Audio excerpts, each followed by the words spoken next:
Hey, welcome to Whitefields Community Church Sermon Extra. Great to have you with us this week. I'm here with Pastor Nick Cady, who's the pastor of Whitefields Community Church here in Longmont, Colorado. And we are, after a long break, back in our series, Pilgrim's Progress, as we journey through Peter's letters to the greater Roman Empire, Christians living out in Galatia and those surrounding areas there in Asia.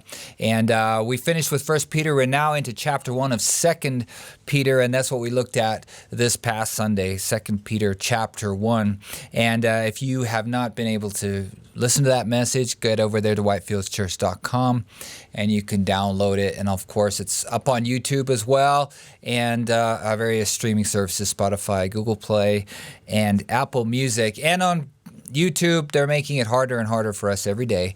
But if you really want to get notifications, you got to click all notifications, ring the bell, do whatever it does. This stuff's important, and you will get notified every time we have new content up on the web. But we are back again, as I said, Pilgrim's Progress, and we're back into 2 Peter chapter 1, and just some great content.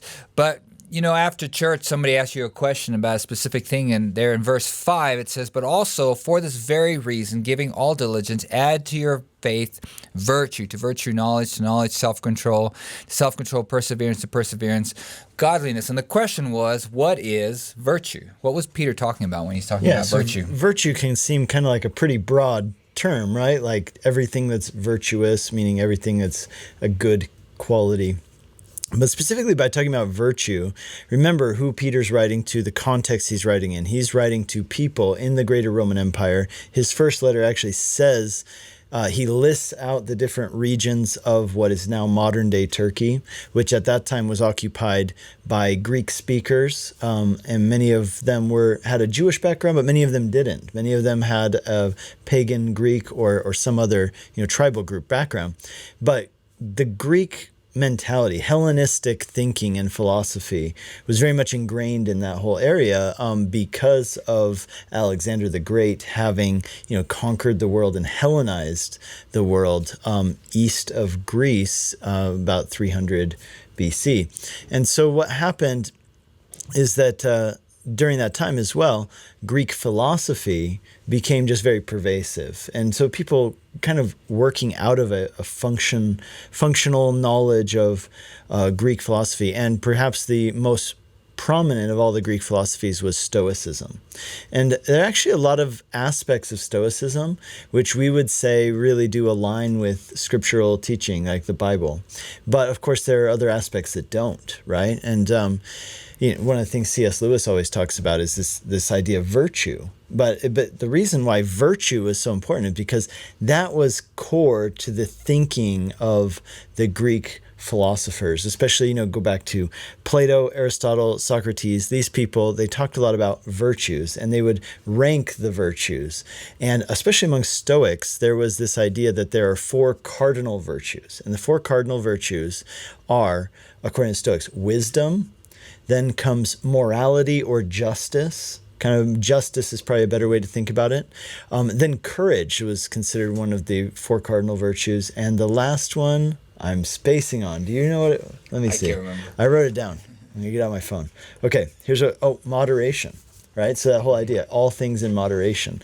And you can see that when people talk about being stoic, it's that idea like a stiff upper lip, right? That you're tough, you endure hardship, and these are the ways that they said to get through life.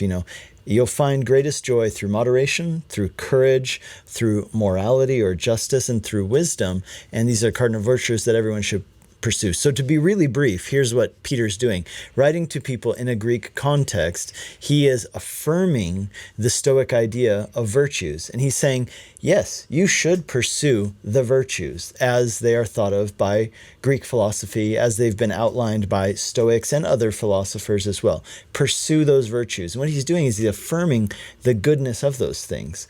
But what's really important is that he says there in verse 5, seek, endeavor, try hard to add to your faith these things. So faith is the baseline.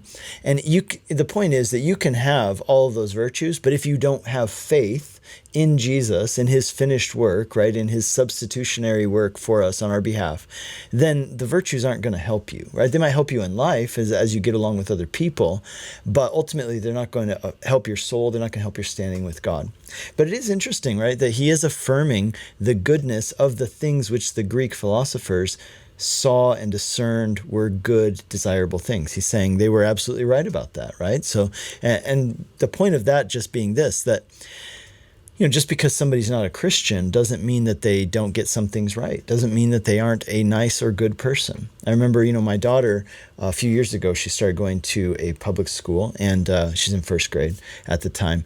And so when she started going to this school, she came home one day and she was a little bit confused and shaken up because she had told her teacher, she had invited her teacher with like a flyer from church to come to our Christmas Eve service. And her teacher had responded and said, no, I won't come to your Christmas Eve service because I'm not a Christian. So my daughter comes home and she's so confused, and she said, my teacher, she said she's not a Christian, but she's a good person.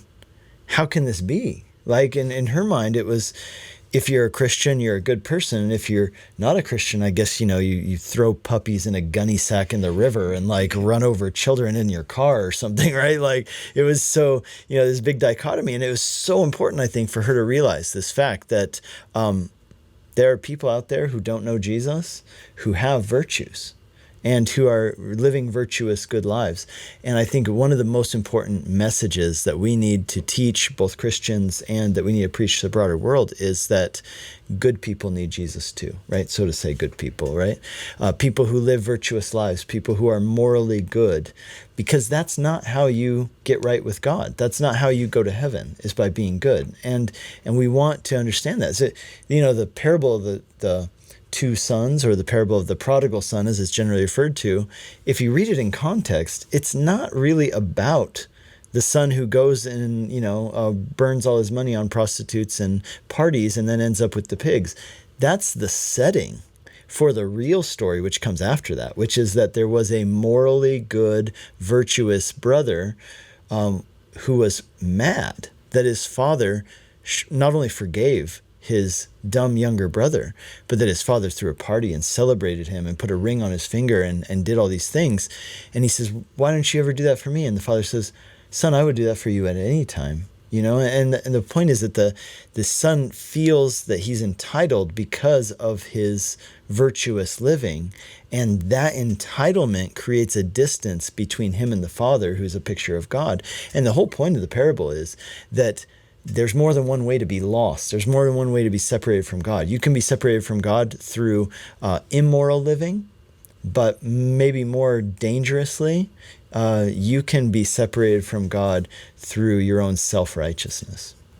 Yeah, and of course, Jesus probably making quite inference to the Pharisees in that. He was, for sure. And who found that their salvation and their thing was in their ability to understand the scriptures and know. They thought they knew.